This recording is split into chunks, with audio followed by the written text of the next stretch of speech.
Troisième épisode de notre semaine autour du 13 novembre et de ses conséquences. Une semaine enregistrée en un seul jour, le 12 décembre, en public au studio 106 de la Maison de la Radio et en partenariat avec le 1.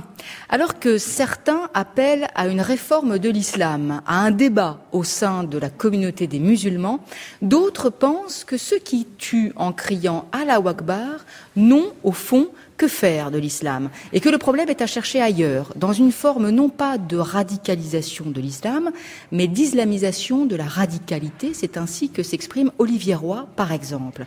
Quelle est la place, quelle est la responsabilité de l'islam dans le processus de radicalisation de certains jeunes aujourd'hui? Est-ce que pour combattre ce mouvement nihiliste, la solution consiste à ouvrir le débat sur l'islam, à le moderniser? C'est la position de notre invité, Malek Chebel. Bonjour. Bonjour. Vous êtes anthropologue des religions, psychanalyste, grand spécialiste de l'islam. On vous doit le dictionnaire encyclopédique du Coran qui a paru chez Fayard en 2009. Vous avez traduit le Coran et votre livre a été édité en livre de poche. Il est entré assez rapidement dans le top 100 des meilleures ventes. Et cette année, au tout début de l'année, vous avez publié L'inconscient de l'islam aux éditions CNRS. Pour dialoguer avec vous aujourd'hui, nous avons proposé à Raphaël Liogier de nous rejoindre. Bonjour. Bonjour. Sociologue et philosophe, vous êtes professeur à l'Institut d'études politiques d'Aix-en-Provence où vous dirigez l'Observatoire du religieux et vous êtes l'auteur d'un dernier ouvrage paru cette année qui s'intitule Le complexe de Suez aux éditions du Bordelot, sous-titré Le vrai déclin français et du continent européen. Je vais vous poser la question directement, Malek Chebel. Quelle est, selon vous, la place de l'islam dans les événements tragiques du 13 novembre dernier? Elle est conséquente, elle est peut-être énorme. Je pense que c'est quand même une question assez réduite, pas dans la formulation, mais dans la portée. Parce que il va falloir d'abord expliquer ce qu'est l'islam, faire le point de la situation au niveau mondial et au niveau français, voire au niveau européen apparemment, et expliquer de ce fait ce qu'est le non-islam, ce qui est la déviation, ce qui est justement l'islam exhausté de lui-même, qui devient une sorte d'épouvantail que les djihadistes utilisent à bon escient ou à mauvais escient. Donc la question est, la place de l'islam dans ces événements, elle est indéniable. Je ne suis pas là pour la nier, mais je suis là pour la versifier, la discuter. Quand Olivier Roy écrit « Les djihadistes sont en marge des communautés musulmanes. Ils n'ont presque jamais un passé de piété et de pratiques religieuses. Au contraire, rien ne sert de leur offrir un islam modéré. C'est la radicalité qui les attire par définition. » Qu'est-ce que vous répondez? Qu'est-ce que vous en pensez? Il a ses raisons. Je pense que les djihadistes n'ont rien à faire de l'islam. Le piétinent plutôt qu'ils ne le respectent. Et qui plus est, ne les intéresse pas. C'est pas l'islam qui les intéresse, ni avant, ni pendant, ni après. Donc ils sont dans une radicalité par rapport à la modernité, principalement la modernité occidentale telle qu'elle se présente aujourd'hui à leurs yeux. Et depuis d'ailleurs une trentaine d'années. Parce qu'évidemment le djihadisme n'est pas né d'aujourd'hui. Ça n'est pas une conséquence immédiate de telle position ou de telle posture politique. C'est un phénomène de dépersonnalisation qui a commencé il y a une trentaine d'années.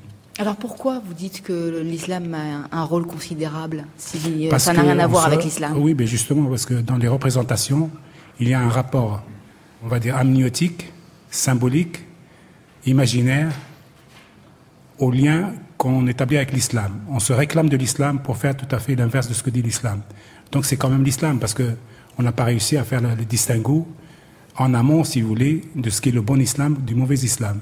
Et on a laissé faire dans une sorte de plasticité des émotions, des subjectivités, dont certaines sont mortelles. Il faudrait peut-être préciser, parce que là je crois qu'on est dans un point central, et ça pourrait apparaître un peu comme paradoxal. D'une part, vous nous dites qu'il y a une grande part de l'islam. Oui. De l'autre côté, non, c'est de l'islam qui a été détourné, dévoyé. Tout à fait. Est-ce que donc cette possibilité de se dévoyer serait quand même incluse dans l'islam elle-même, ou pas du tout?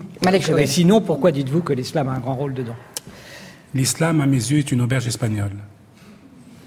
Vous venez et vous y prélevez ce que vous voulez, selon vos intentions.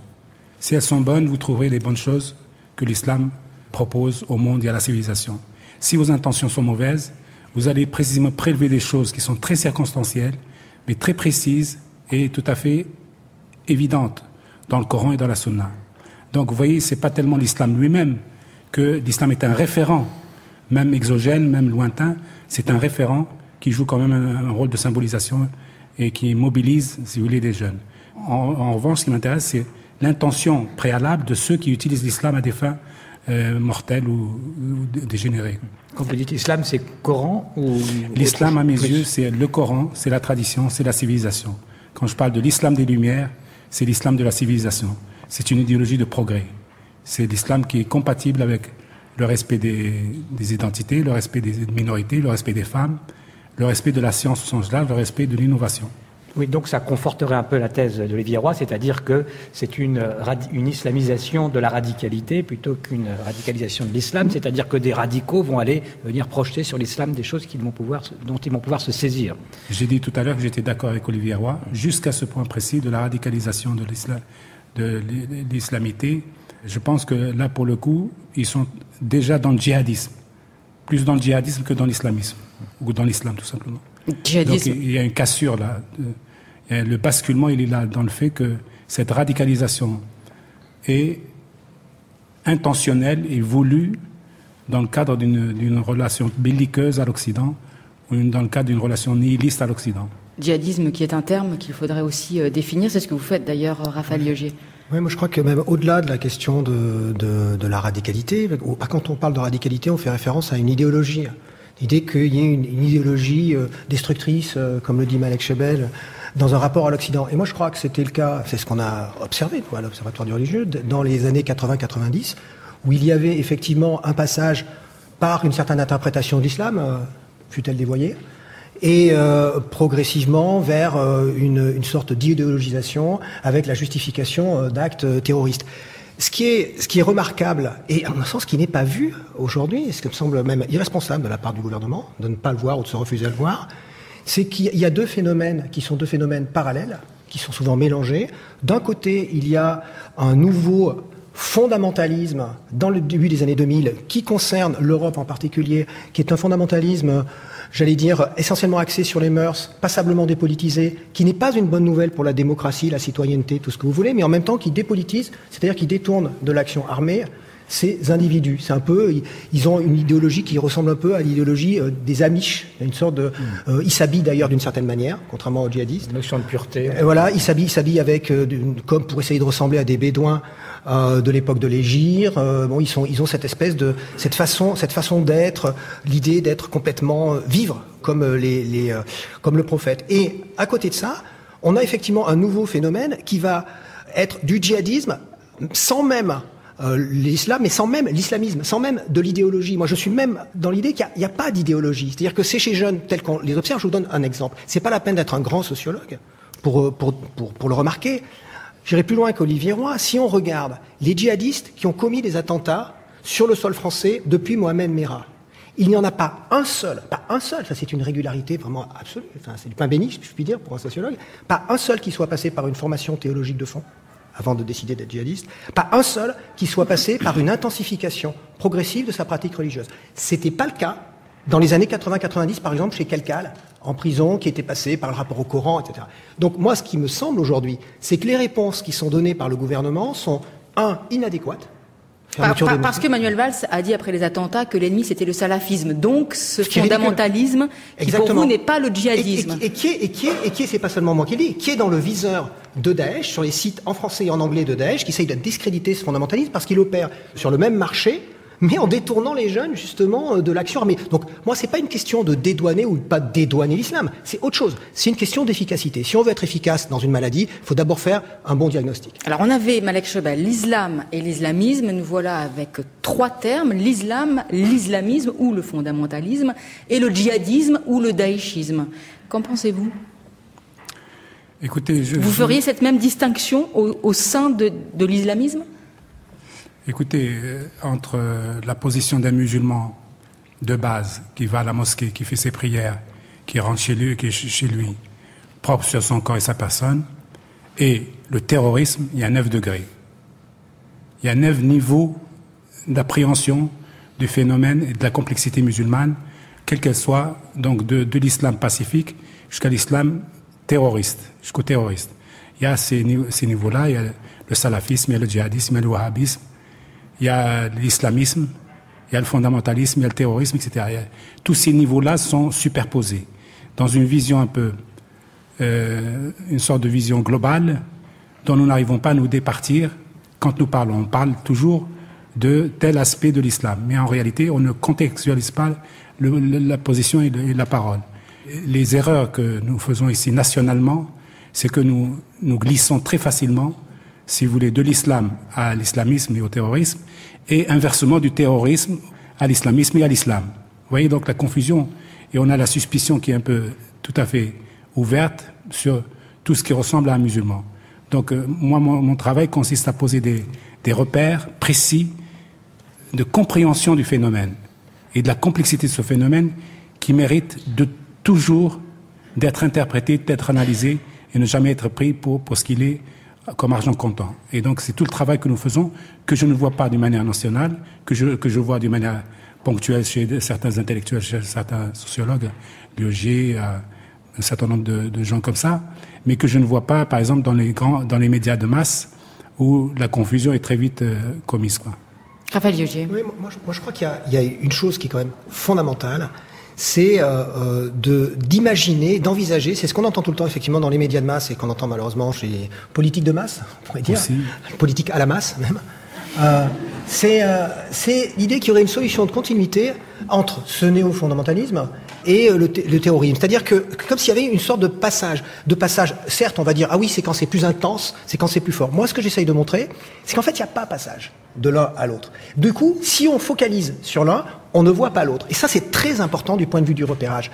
Et du point de vue ensuite même du traitement de cette question. Ça ne veut pas dire que le djihadiste, futur terroriste, lorsqu'il décide d'être djihadiste, il ne va pas prendre une posture de fondamentaliste. Mais en réalité, si on est précis, on se rend compte qu'il ne prend pas exactement la même posture, ce que se refuse à voir le gouvernement. Par exemple, ne serait-ce que dans l'habillement, c'est important l'habillement, il ne va pas s'habiller exactement pareil, il va s'habiller dans ce que j'appelle moi le style néo-afghan, un peu plus militaire, un peu plus kaki, un peu plus dans ce style-là, et il ne va pas vouloir ressembler à un bédouin du VIe siècle. Et donc, ces petits détails, il va aller à la mosquée peut-être pour se donner une posture, mais en fait, il ira moins parce que lui, il rencontre des gens sur Internet, et donc ça se passe ailleurs. Il va faire la prière, mais il la fera moins en réalité. Alors qu'on nous dit aujourd'hui qu'une manière de repérer le djihadiste, c'est quelqu'un qui finit par se détacher de son milieu parce qu'il prie tellement, parce qu'il va tellement pratiquer, que ça prouve qu'il se détache de son milieu, c'est un futur djihadiste. C'est le contraire. C'est pas comme ça que ça se passe. Donc il faut repérer, je pense. Mais même dans ce néo-fondamentalisme que repère et qu'analyse Raphaël Liogé, Malek Chebel, est-ce que vous diriez que celui-là est aussi un dévoiement de l'islam des Lumières que vous revendiquez? Est-ce que celui-là est aussi un mauvais islam, puisque vous avez parlé tout à l'heure de vrai et de faux islam, de bon et de mauvais? Oui, évidemment, dans la sémantique que j'ai posée, celui qui se prépare à commettre un acte violent, c'est pas l'islam des Lumières. Ça, il est loin de l'islam des Lumières, pour autant qu'il en ait même entendu parler. Mais il n'est même pas musulman. Pour moi, c'est juste un guerrier. Oui, non, mais ça, c'est le djihadiste. Voilà. J'essaie de suivre la distinction de Raphaël Liogé, c'est-à-dire sur ces néo-fondamentalistes qui en reviennent à une vision originelle, pure du texte et qui s'habillent, comme vous nous l'avez dit, et qui, eux, ne sont pas des terroristes. Est-ce que pour vous, cet islam-là, puisqu'il prône un islam originel, est aussi un islam qui est dévoyé par rapport au vrai islam qui est le vôtre? C'est un islam radical. C'est un islam radical. Il s'est radicalisé. Et je pense que dans la procédure même gouvernementale, notamment du ministère de l'Intérieur, je pense qu'ils commettent une grosse erreur. L'idée n'est pas de déradicaliser les gens, parce qu'on le saurait si on pouvait les déradicaliser. L'idée est de les empêcher de se radicaliser, de leur éviter la radicalisation et de les prendre très tôt, très, très en amont, pour qu'ils ne tombent pas dans le chaudron intégriste. Sinon, après, c'est plus possible, ou alors vous attendez le retour de Syrie, c'est plus des êtres humains. C'est des tueurs fous furieux. Comment on fait pour les déradicaliser avant, voilà. En amont? C'est tout le travail de l'islam des Lumières que j'essaie de préconiser. C'est pas facile. Hein. Vous allez me dire quelles sont les divisions. Les divisions, c'est un concept qui fonctionne bien, l'islam des Lumières, et qui fonctionne même parfois contre moi, pour tous les gens qui veulent me décrédibiliser ou réduire la portée. L'idée, je vous ai apporté ici une revue qui s'appelle Nour pour un islam des Lumières. Je vous laisse d'ailleurs. Hein, merci. Voilà. Vous pouvez l'ouvrir pour essayer de dire aux auditeurs de quoi il s'agit. Revue pour un islam des Lumières. C'est une revue qui préconise une pluralité de points de vue sur la question de l'islam et de la modernité. Et pour moi, islam et modernité, c'est la même chose. Mais je dirais que, franchement, pour ne pas être iréniste, il faut 3 millions d'euros sur la table directement pour que toutes les associations qui travaillent jusqu'à ces années-là sur les questions de l'accompagnement des jeunes, etc., se remettent à travailler sérieusement et fassent un bon boulot, les auteurs, les intellectuels, les journalistes, etc. 3 millions d'euros au bas mot. Parce que si on me dit que vous allez déradicaliser gratuitement, c'est pas bon, parce que toutes les années, on n'a pas investi de l'argent sur les banlieues, on devrait les récupérer pour ne pas laisser les gens se fourvoyer dans un mauvais islam.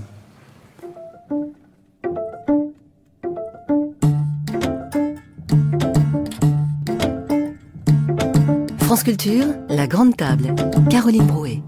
Quelle est la place de l'islam dans les attentats du 13 novembre dernier? Et peut-être qu'on peut aussi remonter d'ailleurs aux attentats de janvier, puisque la question s'est posée dès janvier 2015. Notre invité aujourd'hui, c'est Malek Chebel, anthropologue des religions et psychanalyste qui prône depuis longtemps un islam des Lumières, dont le dernier livre est L'inconscient de l'islam. Et pour dialoguer avec Malek Chebel, Raphaël Liogier, qui est sociologue et philosophe, professeur à l'Institut d'études politiques d'Aix-en-Provence, où il dirige l'Observatoire du religieux, son dernier livre, Le complexe de Suez, aux éditions du Bord de l'eau. J'aimerais que, Malek Chebel, on en vienne à ce travail de combat contre ce que Abdelwahab Medeb appelait le cancer islamiste. Alors, évidemment, la question se complexifie si on suit Raphaël Liogier et ces deux formes d'islamisme. Ça veut dire qu'il y a peut-être deux réponses différentes à apporter. Vous, votre travail consiste donc à porté sur l'islam des Lumières. Mais l'islam des Lumières, pour le commun des mortels aujourd'hui, ça ne veut pas forcément dire grand-chose. Donc il faudrait commencer par le définir, peut-être replacer le Coran dans l'histoire de la pensée humaine fait partie de ce travail, peut-être le travail de quelqu'un comme Khaled Bencher, qu'on entend souvent à France Culture, qui en appelle à une refondation de la pensée théologique, fait partie de votre travail, peut-être qu'une série comme celle qui a été diffusée ce mois-ci sur Arte, accompagnée d'un livre de Jérôme Prieur et Gérard Mordilla sur les origines de l'islam, fait partie de ce travail que vous appelez de vos voeux. Comment le définiriez-vous et par quoi commenceriez-vous? Écoutez, c'est tout un programme. Je pense que 90% des musulmans dans le monde, et en particulier en France, relèvent de ce que j'appelle l'islam des Lumières. C'est-à-dire un islam tempéré, un islam de progrès, un islam de respect de soi-même déjà. Je veux dire, respecter les autres, c'est une marque de respect de soi-même. Et un islam d'égalité des hommes et des femmes, d'égalité par rapport aux minorités. Et tout ça fait quand même une grosse partie de l'islam des Lumières. Si on rajoute l'idée que je suis en train de travailler non pas sur la religion elle-même, sur le rite musulman, sur les rituels, sur l'adhésion à une foi, sur la croyance, ça que je respecte évidemment par ailleurs, mais que je laisse aux individus et que je n'intègre pas forcément dans l'islam des Lumières. En revanche, je travaille au niveau de la culture, l'apport de la culture à la réflexion sur l'islam et la modernité, par exemple. Je travaille sur la question de la civilisation que l'islam a pu promouvoir dans les siècles passés et qui peut renaître aujourd'hui ses cendres, etc. Et donc je travaille sur des concepts positifs de progrès, de respect et de tolérance par rapport aux minorités. Alors, vous vous adressez précisément à ces jeunes. Et la question que j'ai envie de vous poser, c'est de savoir comment vous allez pouvoir concurrencer le discours de Daesh, par exemple, la propagande, oui, qui consiste à tout d'un coup donner une possibilité à quelqu'un qui n'est rien de devenir un acteur essentiel de la survenue d'une eschatologie qui est dans le système. Qu'est-ce que vous avez à dire? Parce que là, vous proposez tout un programme qui semble un petit peu ardu, difficile. Il va falloir étudier, travailler. Comment pensez-vous que vous allez faire le poids par rapport à cette propagande? J'ai pour habitude de dire qu'il faut 3 semaines pour faire un terroriste, un malade mental, et il faut 30 ans pour faire un intellectuel. Ouais, c'est bien. Donc c'est pas gagné. C'est pas gagné d'avance.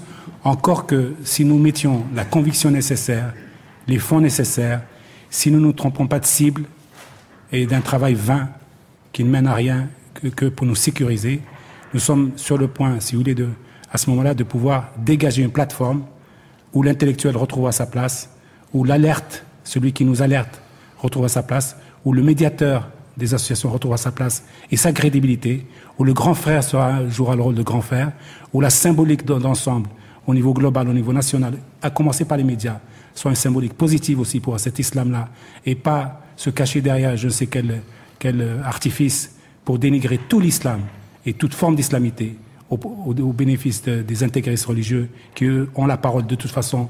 Quand on leur donne pas, ils la créent eux-mêmes. Donc si on commence par déjà être plus vertueux que nous sommes, nous saurons que la chose est possible. Moi, j'y crois fermement et je suis persuadé que si nous arrivions à prendre conscience, nous aurons fait un grand pas en direction d'un islam des Lumières qui ne sera pas fait en 2016, qui ne sera pas une réalité en 2016. Plus 30 ans, on a calculé. Dans quelques années. 2046, allez. Dans quelques années. Non, mais il faut y croire. Mais Malek Chebal, il me semble, pardon si je me trompe, mais relever une contradiction dans ce que vous dites. Quand vous dites, je vous entends dire 90 ou 99% des musulmans sont des musulmans... Des Lumières. Des Lumières. Bon, déjà, vous avez besoin de mettre des adjectifs. Musulmans modérés, musulmans tempérés, comme si ça n'allait pas de soi. Mais ça, c'est presque autre chose. C'est pas la contradiction. La contradiction, c'est, quand vous dites que 99% donc des musulmans sont des musulmans des Lumières, pourquoi avoir besoin des 3 millions et à qui vous adressez-vous du coup? Parce que ces gens-là, ils n'ont pas besoin de... Si. Ils ont besoin de l'islam des Lumières, ils ont besoin de prendre conscience qu'ils sont les vrais porteurs de l'islam des Lumières. Et tout mon travail depuis des années, j'ai travaillé sur les réformateurs, j'étais le premier à faire un dictionnaire encyclopédique sur les réformateurs de l'islam depuis des siècles chez Albert Michel, le premier à travailler sur le vin et l'ivresse en montrant la complexité de la position de l'islam par rapport au vin et l'ivresse. Le premier à travailler sur l'esclavage, qui est une grande cassure de l'islam qui n'est pas dénoncée et que j'ai dénoncé. Donc c'est moins pour les musulmans, pour les non-musulmans. C'est bon pour tout le monde. C'est que la prise de conscience, c'est une prise de conscience du potentiel que nous avons à notre disposition pour pouvoir basculer vraiment vers un islam plus positif, plus serein. Si nous continuons à être les otages de l'agenda et du vocabulaire de Daesh et des tueurs, nous ne nous en sortirons pas du tout. Il faut être fier et confiant dans les concepts que nous développons en temps de paix, pas seulement en temps de crise. Raphaël Lieugier. Oui, je crois que là, ce qui a été dit par Malek Chebal aussi, c'est que cette nécessité d'induire, de favoriser la réforme, finalement. Exactement. Voilà. Mais je crois que c'est une question aussi de méthode. Parce que favoriser la réforme, ça veut tout dire et rien dire, parce que ça dépend comment on s'y prend. C'est-à-dire que si on s'y prend de l'extérieur, en essayant d'expliquer, comme voudrait le faire le gouvernement aux musulmans, qu'on va être des bons musulmans d'une façon un peu presque, ou être des bons Français, eh bien, ça induit une forme d'humiliation, presque de vexation, qui ne pousse pas. Alors que, en réalité, moi, je crois il y a deux problèmes. Il y a le djihadisme d'un côté, où ce sont des gens qui sont pas spécialement musulmans à la base, mais qui sont pas du tout, c'est-à-dire pour le coup, et donc où c'est un problème social. C'est vraiment un problème social. Il faut travailler sur la jeunesse du pays. À travailler. Hein. Et puis, à côté de ça, il y a effectivement peut-être cette espèce de nouveau fondamentalisme qui n'est pas forcément une bonne nouvelle, je disais, pour la démocratie, et sur lequel il faut travailler aussi en induisant la réforme. C'est deux problèmes différents qu'il faut travailler, je veux dire, en parallèle, et en même temps, il y aurait quelque chose à faire qui pourrait servir les deux. Ce qui pourrait servir les deux, c'est essayer de lutter contre la mise en scène aujourd'hui de l'islam ennemi fondamental de l'Occident, de l'Europe, de la modernité, etc. Et là, je ne crois pas qu'on soit sur le bon chemin. C'est-à-dire que quand on a des annonces comme celle récemment du gouvernement en expliquant qu'on va fermer les mosquées, qu'on va faire ceci, qu'on va interdire l'arabe, etc., alors que ces gens-là n'ont même pas accès à l'arabe, on donne quand même du grain à moudre, finalement, aussi à Daesh. C'est-à-dire qu'on permet peut-être des formes de glissement ce qui n'existait pas jusque-là, de ces espèces de fondamentalistes que j'appelais Amish vers peut-être, chez certains d'entre eux, vers, effectivement, des formes de djihadisme. Parce que, faut pas oublier que la dimension de la frustration... c'est une réflexion de sociologue, ça. Non, mais bon, on a le droit d'expliquer sans excuser. Ça peut marcher pour, disons, en France. Vous nous parlez de surtout la situation en France. Pourquoi vouloir enlever de Daesh, qui est quand même un territoire qui se trouve en situation de rassembler des tas de gens qui sont des musulmans, pourquoi leur enlever la possibilité... le fait de dire que eux, ils se réclament de l'islam aussi. Pourquoi vouloir absolument leur dire que eux, ils ne sont pas d'une certaine façon? La question n'est absolument pas là. La question, c'est que déjà, du point de vue même de la sociologie de l'islam mondiale, même les fondamentalistes les plus durs ne considèrent pas Daesh comme étant légitime du point de vue du fondamentalisme. Donc il faut réaliser ça aussi. C'est-à-dire qu'il faut tenir compte aussi des luttes qui existent pour l'orthodoxie. Et du point de vue théologique, Daesh est très loin d'être dominant à l'échelle de la planète. Malek Chebel, je vois que vous êtes d'accord sur ce point avec Raphaël Liogier, mais concrètement, ça voudrait dire quoi réformer l'islam de l'intérieur? C'est débattre du Coran entre spécialistes du Coran, c'est travailler à la formation des imams dans les mosquées, c'est comme le proposait le Rassemblement citoyen des musulmans de France organisé par le Conseil français du culte musulman fin novembre, réconcilier les différentes branches de l'islam, l'UOIF, le Tabligh, etc. Oui. Ça passe par ça, concrètement, votre travail?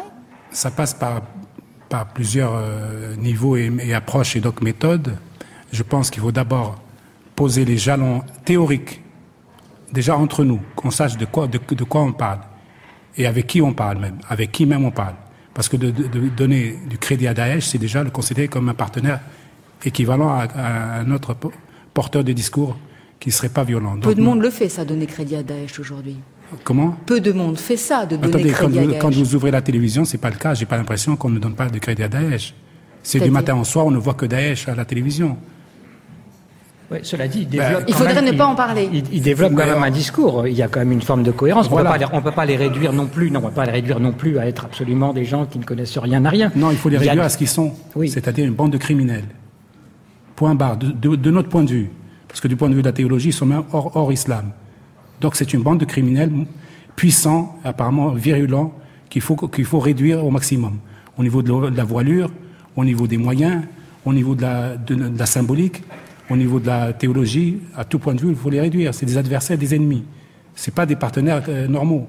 Pour le reste, je pense que la méthode et les moyens, on les a d'une certaine manière. Déjà, en France, nous sommes au niveau zéro, pratiquement, de la connaissance de l'islam aujourd'hui. Des études islamiques. Quasiment au niveau zéro. On a régressé. On a régressé. Il y a quelques pôles d'excellence, mais ils sont inaudibles, sauf mon respect à Raphaël, parce que en réalité, ils ne brossent pas le truc dans le bon sens et ils sont toujours un peu dans la nuance. Bon, en tout état de choses, nous sommes au niveau zéro de la pensée de l'islam et sur l'islam. Que nous sommes dominés par exemple, les orientalistes. Une partie des spécialistes sont des orientalistes.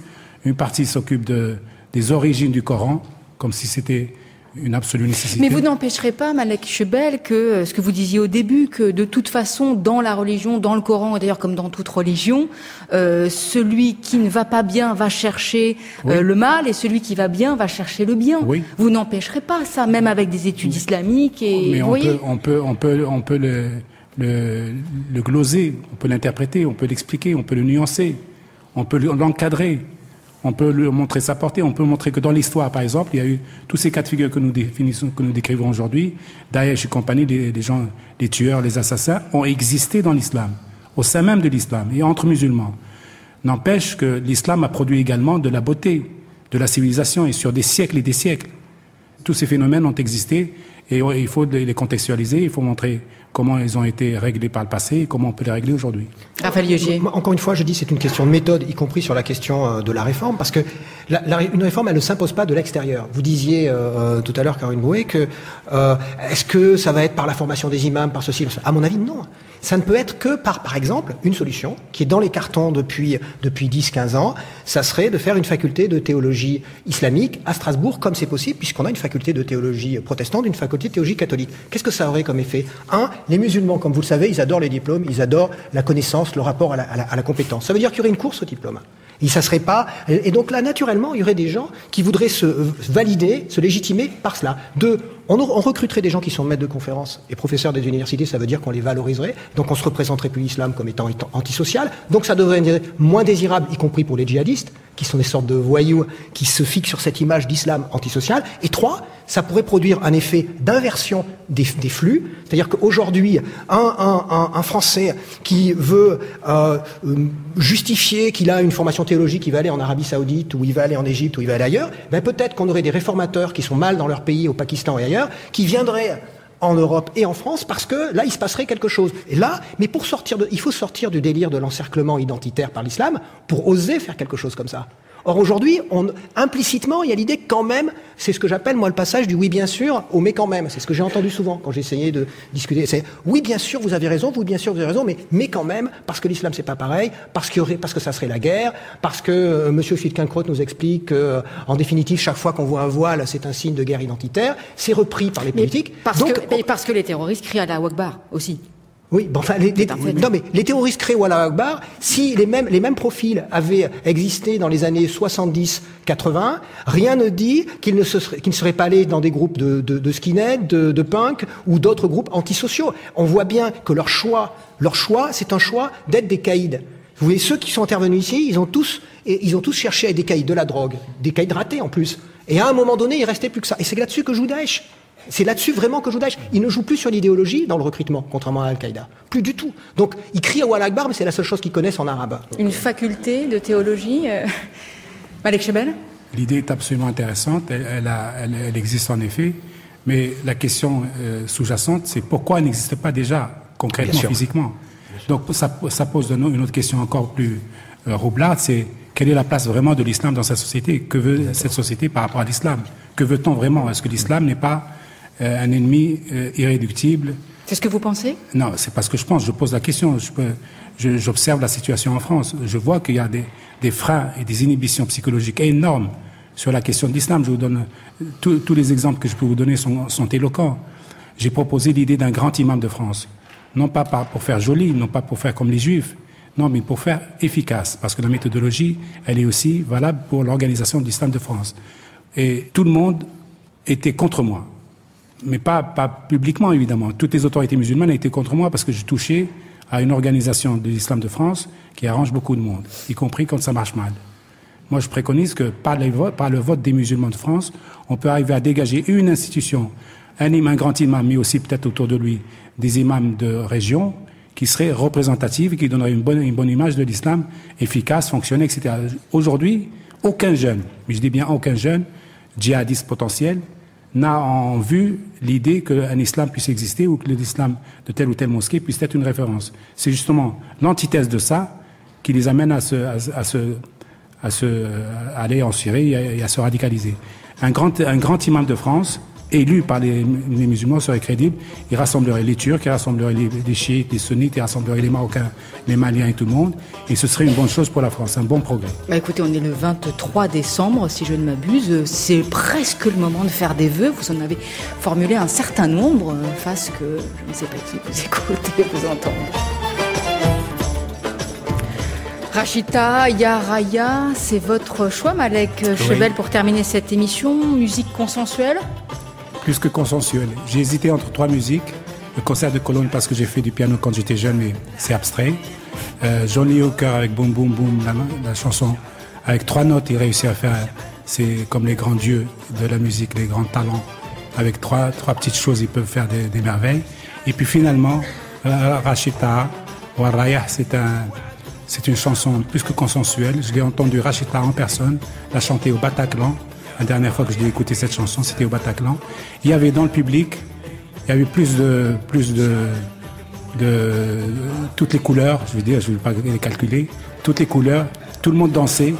Et ce qui m'a le plus impressionné, c'est que les gens la connaissaient, la chanson, et tendaient juste le micro, et tout le monde, c'était la France d'avant, la France que nous aimions, la France plurielle, la France avec toutes ses beautés. Merci beaucoup Malek Chebel d'être venu pour ce 3e temps de cette série d'émissions enregistrées en public au studio 106 de la Maison de la Radio. Ils sont là encore, très attentifs, très calmes, à l'écoute de ce que nous disons depuis le début de cet après-midi. Merci beaucoup Raphaël Dieugier d'être venu également au micro de la Grande Table. Je rappelle le complexe de Suez, le vrai déclin français et du continent européen, paru au bord de l'eau. La Grande Table, c'est Raphaël Bourgois, Clémence Marie, Jeanne Aléos, Henri Leblanc, Camille Ferré. À la réalisation, Michel-Ange Vinti. Aujourd'hui à la prise de son, ils sont 3, Olivier Dupré, Tahar Bouklifa et Éric Villenfin.